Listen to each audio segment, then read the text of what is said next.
Hey guys, welcome back. My name is Joe Ellis. I'm a commercial wedding and portrait photographer in Dallas, Texas, and today I want to talk about my favorite family camera. It's the Olympus EM10 MKIII. This little camera here is a powerhouse, and it's my favorite camera to kind of run out the door, whether we're going on vacation or we're going to a barbecue or just out swimming, whatever it is. This is the camera I take to take pictures of my family. I love how small, capable, and easy to use it is, and I've been, really putting us through its paces for the last few months, and I want to give you guys a few tips and pieces of advice that I use every day when I'm taking pictures of my family with this camera. Okay, so the first thing is that when you pick up the camera for the first time, it's probably going to default to using the green auto mode on the camera. Green auto mode is like the camera is taking care of absolutely everything for you, and it's actually locked all the features on the camera so you cannot change anything. That way, if you hand the camera to your dad or to your brother or to your kids, they can't screw any of the settings up, and the camera's acting really like a point and shoot.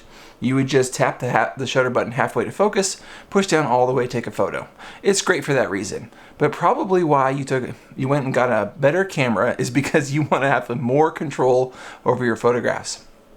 And so I really encourage you guys to get out of the green auto mode, and at a bare minimum, the next mode that I would try is the Pea mode. If we move to P, the camera is still taking control of all of the exposure settings for you. It's exactly the same as the green mode, except it unlocks all the features of the camera. So if there is something that you want to customize, if there is a parameter that you're interested in changing, you can do it. And the number one thing, the first thing that I changed about this camera when I picked it up and I put it into one of the program modes or into manual mode or any of those things, is the picture profile. So the picture profile is the way that the camera sort of biases or renders its color. The default for the green mode is called Eye Enhance, and the default for program mode is the Vivid Color Profile. The Vivid Color Profile is really beautiful. It's really bright and saturated and contrasty, and it works like really beautiful or really well for things like landscapes and Instagram and things like that. What it doesn't do, in my mind, as well is skin tones, because you can find that the color is just a little bit too much. So the color profile that I use, because I mostly only take pictures of people, is called the Natural Picture Profile. And to change your picture profile to natural, all you would do is go into your Super Control panel. The Super Control panel is kind of Olympus's shortcut menu system. And if you push the OK button on the back of the camera and then move to the top right, where mine says natural, and this is a touch screen, so you could just be flipping around this way, or you can use the four-way pad. You can change the picture profile from here.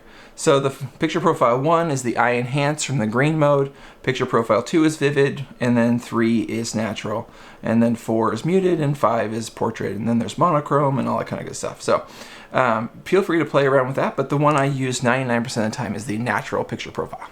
So that's my first tip. If you shoot pictures of people and you can get your camera into program mode or P mode, change the picture profile to natural to kind of have better skin tones and better overall color for people photographs.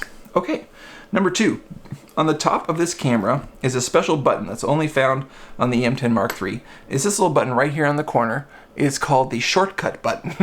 And I love this button because it's sort of like the I'm a little bit lost button, what do I do?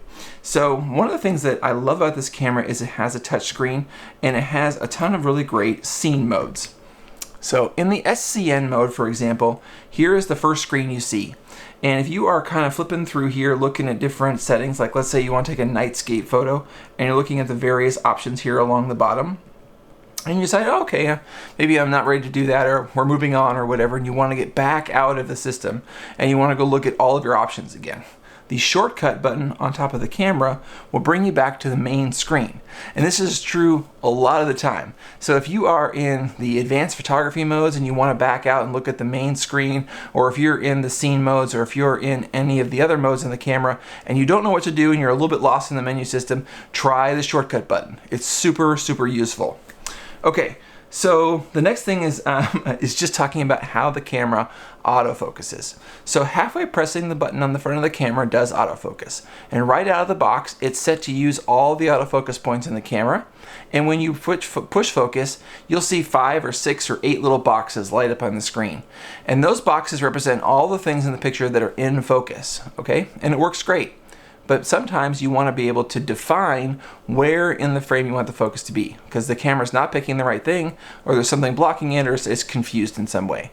So the first way of kind of telling the camera where you want to focus is super simple. It's just like your smartphone. You just tap the screen where you want it to focus. So if we're just in a regular shooting mode, I'm just going to go ahead and move back to P for a second and make sure I'm centered up here. And I just tap the screen. You can see I can move the focus point wherever I want it. And another quick tip, if you actually use this scale on the side, you can change the size of your focus point. So whether it's really small and you like that, or just something easier and a little bit larger, you can make it one of those medium sizes. So this is really, really easy and really, really fun. And you can actually do this with the camera up to your eye as well, just by tapping the screen with your thumb as you're looking through the camera. Works great. Now, sometimes you want to be able to just define that point, not have it move, sort of have it on lockdown. And the way you would do that manually is you would actually go in and change the way the focus system is working. So right here on the four-way pad around the OK button are some various options. And the one I use most often is the autofocus points. And that's that little crosshair here on the left. So if I hit OK first and then hit that button, it brings me to this screen. This screen defines all of the autofocus parameters in terms of focus point size and location. So if you tap that button and then you rotate the front dial, you can change the size of and the way the autofocus points are working. So this screen right here is the default. This is every autofocus point. And if I hit it again, if I turn it again, it'll go down to single focus point. And there's also an option for 9 focus points. 9 focus points works really well if you're tracking something like in a sports scenario. And the single autofocus point works well if you really want pinpoint autofocus. On the back dial is the options for turning on and off the face detection. So if you turn on face detection and you go to focus the camera, before you even start focusing, you'll see boxes start popping up around people's faces. If you see boxes and then you hit focus, the camera will focus on the faces. So that's actually really helpful as well. If you take a lot of party photos or friend photos and you want to get great, perfect focus on their faces, then try that mode. If you want to pinpoint focus on somebody's eye because you're taking their portraits, try the single autofocus point. Okay, so that's just a little bit about focus on this camera. Now, we talked earlier about the fact that a lot of these buttons are pre-programmed and really easy and simple in a simple way and a nice layout. But Olympus did give you 2 buttons on the camera that you can actually change, and those are your FN buttons. So here on the top of the camera we have FN1 right here, and FN2 right here. So to change the behavior of those 2 buttons, you would go into the gear menu here on the left, and then B for button, and then button function. And here you can define what FN1 and FN2 do. And FN1 I have set for changing my autofocus point, and FN2 I have set to show me my depth of field. And so you can go through and change a lot of these settings into whatever you want them to be, exposure compensation or the digital teleconverter, so on and so forth.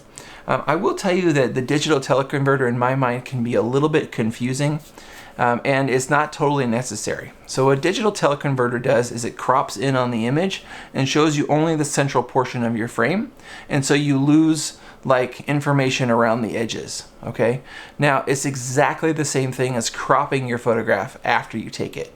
So in my mind, it's not one of my most favorite useful modes. You may love it, but the one thing that I'll tell you when you do activate it is that the only indication that you have that you're in that crop mode is this little icon on top where it says magnifying glass and has a little 2x. That's the only way you know what's going on. So to me, that's a little bit difficult to always recognize what's going on if I accidentally hit that button. So for me, I tend to leave it on another mode. And you know, right now I think I have it set for magnify.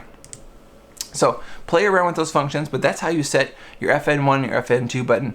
If you don't know what those are and you're just getting started with this, you can leave them on the defaults, except maybe that magnify one. If you find yourself tripping that button, then go in there and set it to something else that doesn't mess up with your other settings. So, okay, so that's 4 things, guys. I have one more piece of advice for you guys.